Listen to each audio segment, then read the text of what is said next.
Very excited to once again be joined by third baseman in the Toronto Blue Jays organization, Damiano Palmegiani. Welcome back to the show, man. Thanks for taking the time. Yeah, of course. Thanks for having me again.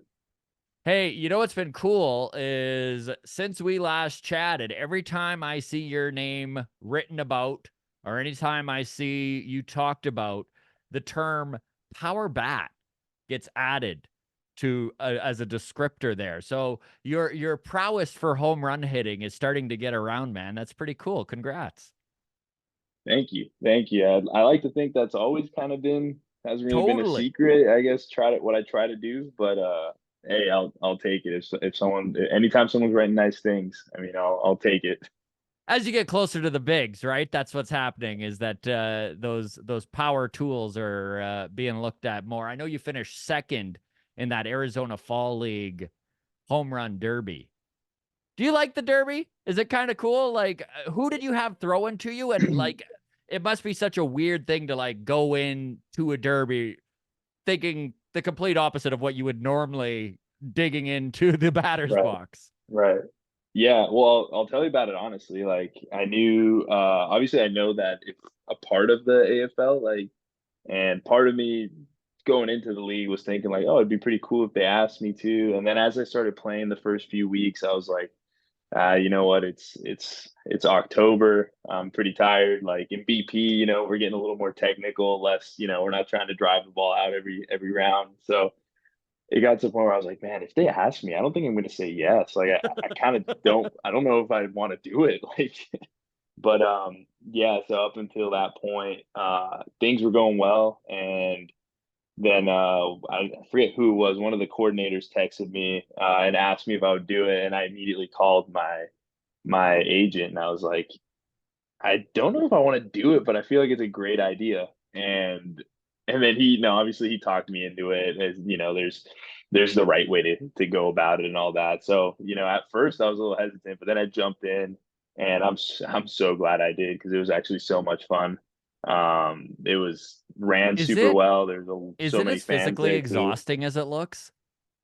Yes. Yeah. Yes, that's we a week leading into it, there was like two times because we're still playing that week. There was like two times where my BP thrower was our third base coach with the team, Mike Jacobs. Shout out Mike Jacobs. He's with the Cincinnati Reds. He there's two times where we set aside like a little time period where we're like, all right, we're gonna practice for this, I guess. Like just I think it's 2 minute rounds, two and a half, 2:30 I think is what it is, 2 minute rounds, and then there's no like restriction on the ball has to hit the ground or nothing like that. So just throw, swing, and if you're ready, you throw again. So I was like, yeah, whatever, this is gonna be cake. Like I swing a lot throughout the day, like no problem. And we got to about 45 seconds on field, him throwing to me. I hadn't hit a single homer. Gassed, and I just put my hand up. I'm like, stop, like, stop. I'm not doing this right now. I got a game to play. Let's. And then all I said was like, well, shoot. Hopefully, adrenaline takes over, and I don't have to think about it too much. And that's exactly what happened. But like, you black out and you start going through the swings. You start getting on a little roll. Obviously, the crowd gets into it. Teammates cheering you on. So you get in a little roll, and once the round's over, and you realize you just took freaking 70 swings in 2 minutes, then I could tell how like sweaty and tired I was. I was like, oh boy, that's a lot more than you know, it's like a lot harder than I Yeah. thought it would be. It's like an exercise in endurance too, like just being able to keep it up. Like I Oh just yeah, watching those derbies, man, it's so cool as a fan to watch it go it down. is. But It seeing is. guys like yourself like get in there and like you said, take 70 swings in a 2 minute span, like were you even feeling it the next day?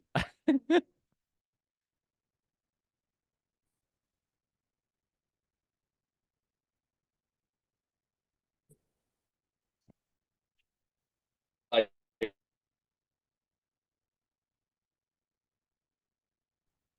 as the rounds went on, I could definitely feel like it kind of getting a little difficult, but it didn't really bother me. Even in the last round, where I like kind of gassed out, but I didn't feel like it. I felt fine. But the next day, I got out of bed and I was like, "Yeah, I don't want to move today." Everything's Yeah, just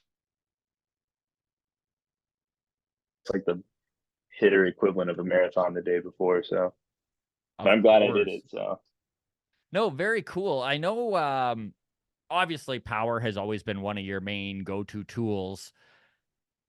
But as it became more apparent that that's the direction that you're headed, right? Maybe that third base, first base, power bat.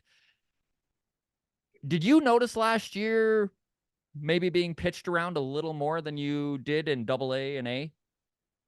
yeah, I wouldn't use the term like pitched around Approached as much. differently. Yeah, Yeah. yeah. I think just as you put on more of a body of work through the minor leagues, I guess like scouting reports are really good, and I know what the pitchers do really well, and the pitchers know what I do really well. So we try to, they try to stay away from giving me something that statistically I have a good chance of hitting. So I think in doing so, I think just getting pitched more into your cold zones, and if they see something you maybe have trouble with, like they're not gonna stop throwing it until you adjust.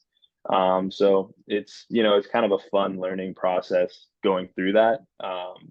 So yeah, I think definitely that did result in a lot of weeks of just kind of like feeling like I'm always grinding and not having any real easy at bats, and it's credit to the guys I'm you know playing against and all that. So I think that's just how it's going to be. And in AAA, big leagues, wherever, there's only more info. So I'm glad I'm learning how to you know take advantage of it and learn from it. That's all I can do. Well, let's speak to that a little bit, swing decisions and just your game plan stepping into the batter's box, because it's really easy to show you a graph and be like, don't swing here. It's very cold Right. here. But of course, executing that plan is a totally different thing. So Right. here we are, 2024. What is your plan when you step into the batter's box going into spring training? Is it different from, let's say, when you were mid game in AAA last year? Or are you trying to build on something and kind of get to the point where you muscle memory yourself into the mistakes maybe you were making last year and have got those out after spring training? How does that work out for you? No, like you put it in a really good way. That's kind of how you think about it. Like we're talking hitting, like I have my hot zone, I have my approach, I have kind of what I'm looking for.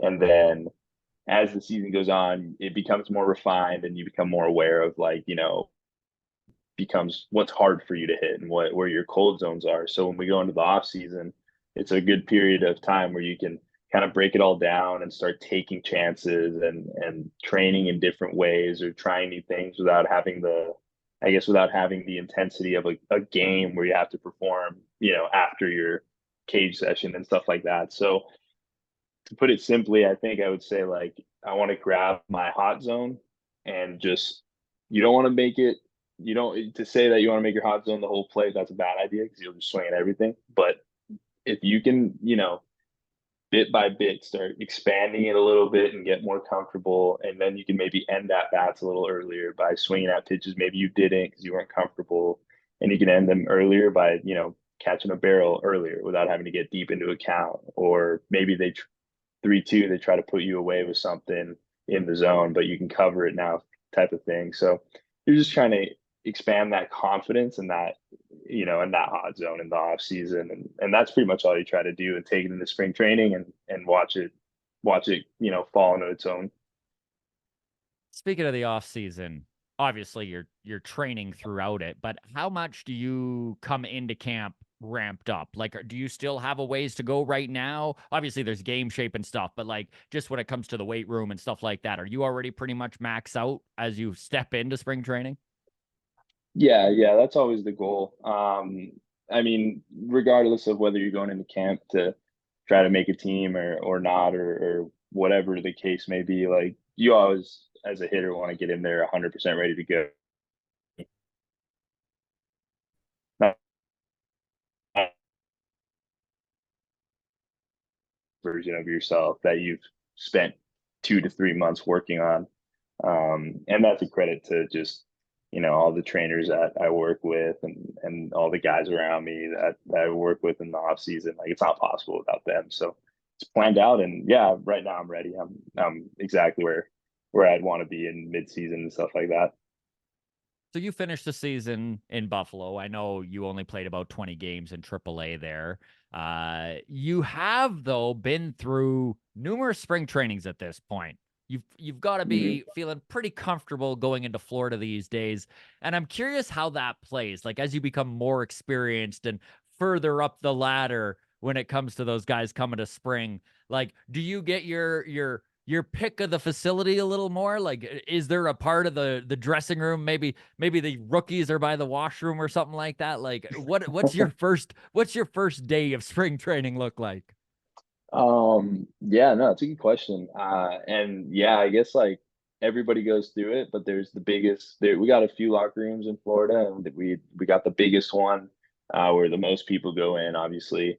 And everybody goes through it. Your first spring training, that's where, or if maybe if you're one of the younger guys, just overseas sign, just coming in, like that's where you go. So there's a lot of guys there, and at the end of the day, a lot of cleats are being taken off, a lot of socks are being washed, so it doesn't smell too great in there. And everybody goes through it, and then you go through your second one, you start going up the levels a little bit. That you go into the smaller locker rooms, a little more tidier, a little less commotion going on. So I guess like you just kind of everybody has to go through, their I guess their way up. And I guess it does get a little more comfortable as you go. And I'd say I know my way around kind of how to enjoy it now. Whereas like first year, you're all like, oh, stress. Like there's so many players here. I want to, be ready. I want to impress. Now it's like, oh, we're all just trying to get better to help the big league team out one day. That's like the end of the day. That's what everybody's there to do. So, you take it a lot more mellow. You know, you don't burn out early. You just take it day by day. So I think that's what I've learned about it. Just, it is an experience. Isn't it interesting how you can do something your whole life, but like being put in those new positions, like the anxiety can really take away maybe the sharpness or how well you can perform and like just getting a spring training under your belt. I know. So like I make my living as a stand-up comic. So I'm on the road and I tour quite a bit. And I know just this winter I started doing comedy on cruise ships. Now, I've been doing comedy for 17 years, right? I've been making a living at it for 8. But man, like that new experience, like I can't even remember the last time I was that nervous for something Right. that I know how to do. So I could imagine the same thing works with these rookies that are coming into spring training. And I mean, they've played baseball since they were like, kids. It's still all the Right. same thing, but it's like that anxiety can just wear on a person so much. So now that you're more experienced, do you find that you want to alleviate some of that anxiety from some of the young guys coming in? Like, or do you ever impart wisdom or try and like get a guy out of his head? Yeah, yeah, for sure. I mean, one thing I do like about spring training, especially early spring training, is that the groups, it's smaller group. Everybody starts showing up later into March. Um, and the smaller group is very integrated at with every level. You know what I mean? Like there's rookie ball guys, younger guys who just, maybe some higher prospects and stuff like that. Mixed in with like, some double A guys, triple A guys, all that. So it's really cool to kind of just be their first, I guess, their first taste of the guys that I was around when I was a little younger, that you look up and you go, okay, how did you get to where you're at? And, you know, do I do I want to take away from you? Do I want to take something away from you to that could help me get better and stuff like that. So I definitely like there's a lot of young guys in the org that I see myself in a lot, the way they want to work, the way they have fun, but also they're very serious about what they're doing. They care about their teammates and they care about their work. Very selfless guys, and you can see that. So I just kind of want to be one of the guys that and talk about that they learned from and stuff like that. Yeah, and it's not even necessarily about taking on the mentor role, right? It's just, yeah, my it's hilarious. My one phone just died in the one ear too here. Yep. Yep. Raw dogging it. All right. Yeah. I wouldn't say that. No, yeah. So, speaking of teammates helping each other, I'm curious if there's anyone in the organization that you've kind of recognized as a guy who maybe has a similar swing that you're maybe not necessarily trying to emulate, but you like the way he goes about his business in the box, and maybe you're uh, borrowing some stuff from them. Yeah, I mean, there's a lot of guys I played with that I'm extremely like, like I have a lot of respect for and I learn from just by looking at them. I think when I got to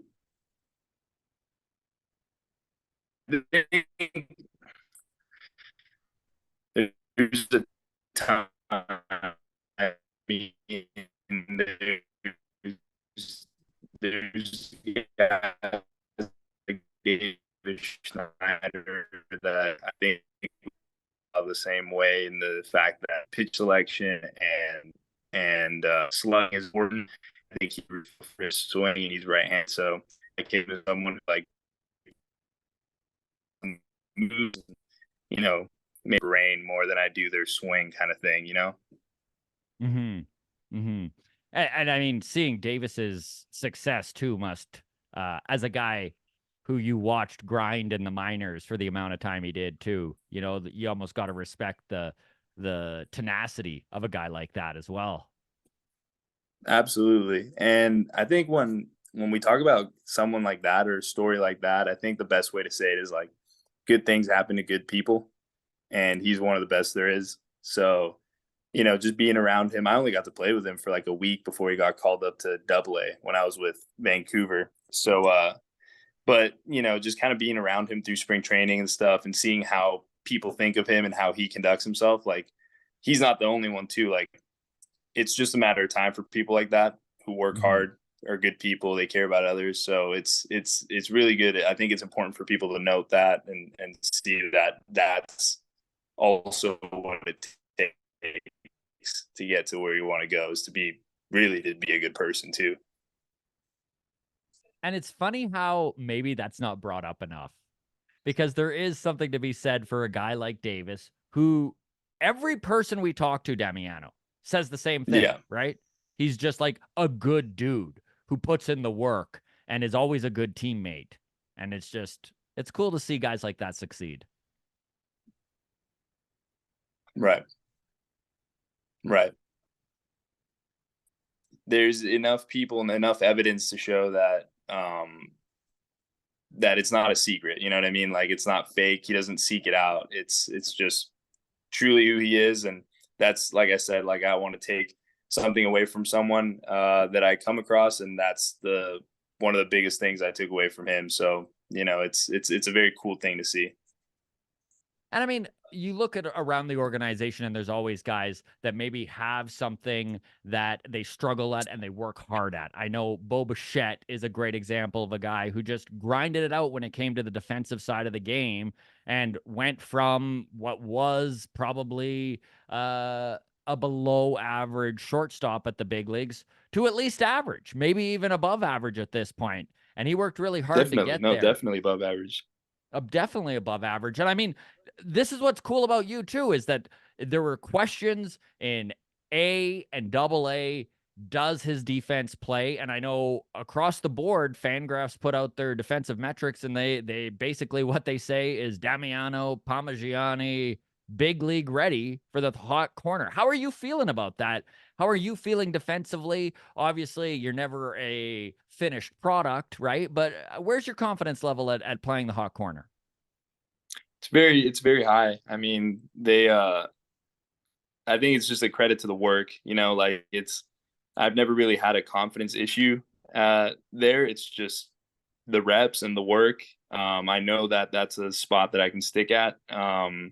And I just try to take that. I always have that mindset in me. So when I have guys around me who are really freaking good, and I have coaches around me who are willing to take the time, I'm not scared of that extra work that it takes. And I think I'm actually very glad that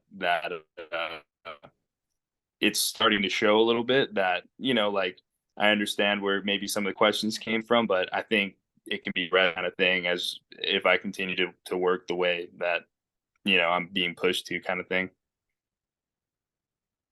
Obviously, you had reps at second base and first last year as well. Do you prefer the hot corner? Obviously, you're going to take whatever opportunity presents itself, right? There are obviously spots available at third and second, and if you get your shot at second base, I have no doubt you'll gladly take it. But is there a preference when it comes to where you're playing? Do you feel a little more comfortable at third? I would say just experience wise, I've definitely played more innings at third base, so I think just like natural experience, there's more there, but I don't mind. I think the work I've done at first, the work I'm getting everywhere else is very quality, and I'm very confident. So as long as I'm hitting, I really don't mind anywhere. Yeah, I'm sure the organization feels the same way about that. Out of Yep. curiosity, Yeah. man, right, right. Out of curiosity, when you look back, and I know you played in the WBC, you've played against some really high end pitchers when it comes to the Arizona Fall League, and there's some real good guys throwing the ball in AAA and AA as well. Is there a pitcher that stands out that just what a battle it was when you'd step into the batter's box? I mean, there's quite a few. There's a lot that I've only faced like once or twice kind of thing. So I wish that there's more to fall back on. But there's some guys that I've faced that I walked away going like, that's legit. Like that's good stuff. There's a guy, Orion Kirkering on the Phillies. He went from high A to the big leagues this year. His stuff is legit. There's a guy like Jackson Joby that I've faced that I've had success against, and I've had some really bad at bats against. There's I wish I definitely am like missing out on some guys here that I can't remember, but they're like they're everywhere. It'll just sneak up on you, a guy that you just walk away from going, I had no chance. And then Yeah. maybe you face him again later, and you're like, oh, I got him. So it's cool. You always have to have your best when you're facing these guys because none of it is. There's never going to be an easy at bat. Is there an at bat that stands out where you had 10 plus pitches that you had to deal with before maybe getting a hit? Like, what's the longest at bat you can think of winning? Longest at bat. I can't think of any like ridiculously long ones that ended up in like it.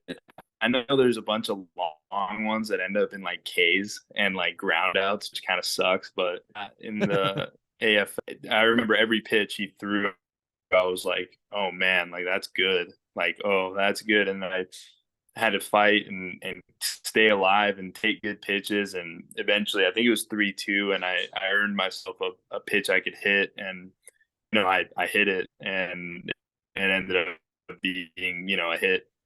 So I think that one, I think, is the one that I was like the whole time, like, yeah, that was not tough at bat. Like, that was not an easy at bat. That was a very Yeah. tough at bat, and it ended up going my way. So people might not think so, but that whole time I was freaking grinding. Yeah. I love that. I love that. All right. I do have a couple Yeah. lister questions for you here. I know your internet is spotty, and I appreciate you trying to rough it out here for us. It is appreciated. Um, have you? I know your parents are from Venezuela. Have you ever played baseball there or in the Dominican? No, that's okay. I'm trying to I'm trying to get your audio to play a little louder. I don't know why. Oh shoot! Here, let me turn it up a little for you. I don't know. I can hear you there. It was a little choppy. All Yeah. right. I don't know if that's any better. We're Yeah, yeah, it's a little better. That's a little oh, better for sure. I'm just putting okay. I put the phone closer to me so I can hear it a little more because once my headphones Yeah, died, once the it was headphones die. it was Yeah. playing a little quiet, but I can hear you better now. Okay, sounds good.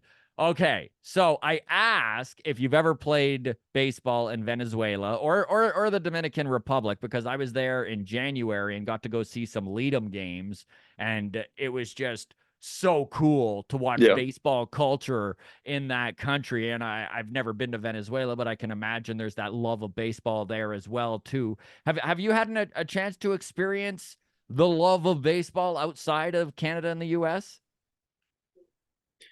Yeah, I mean, I didn't get to play baseball in Venezuela because by the time I moved to Canada, I was still too young to play like anything other than, T-ball and stuff. I did play some T-ball, but that doesn't really, you know. Yeah, But I did go and play the academies, a lot of the major league academies in Dominican when I was with the U18 Canadian national team.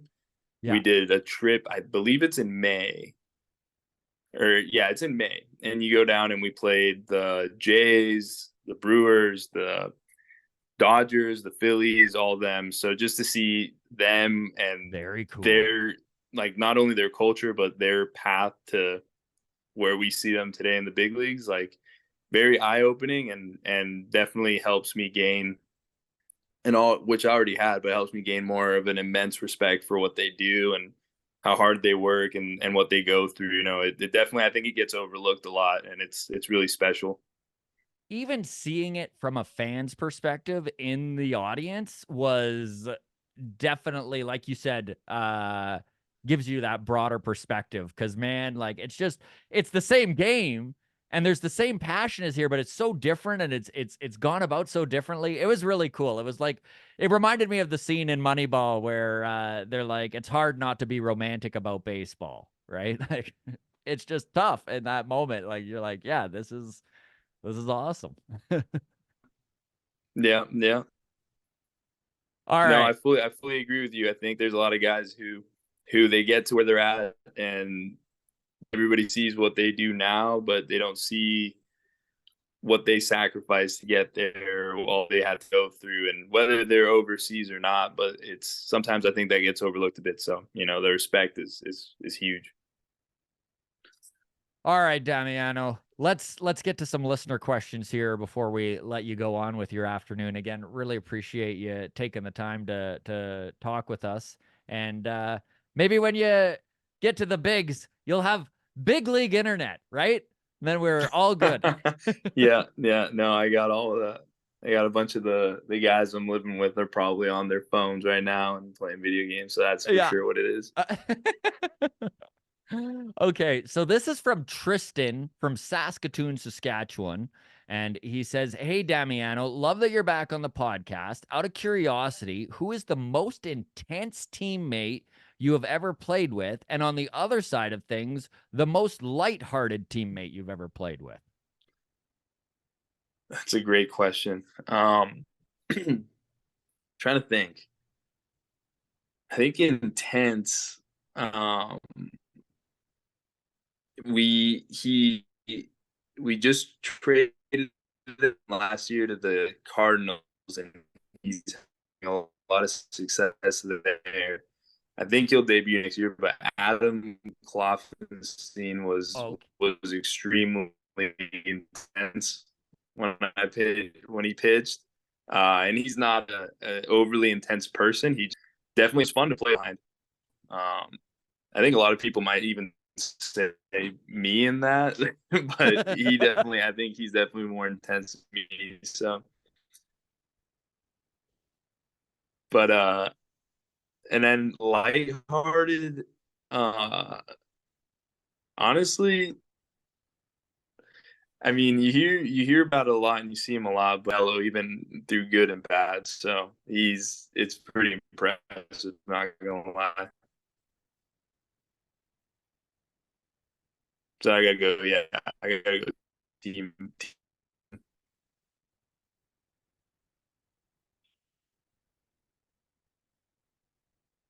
All right. Did I lose you all together there, man?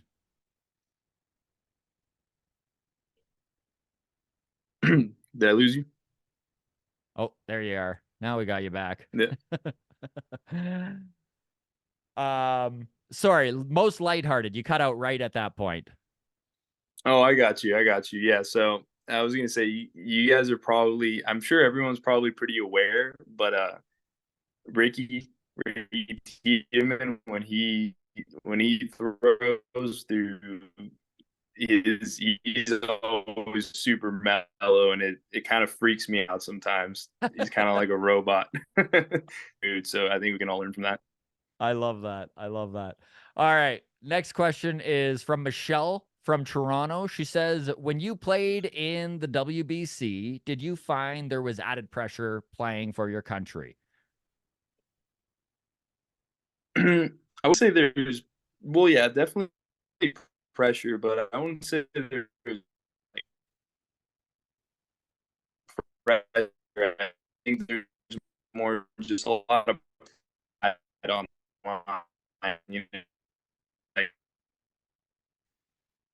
not really playing. You're not playing so that that's than pressure, you know. Mhm.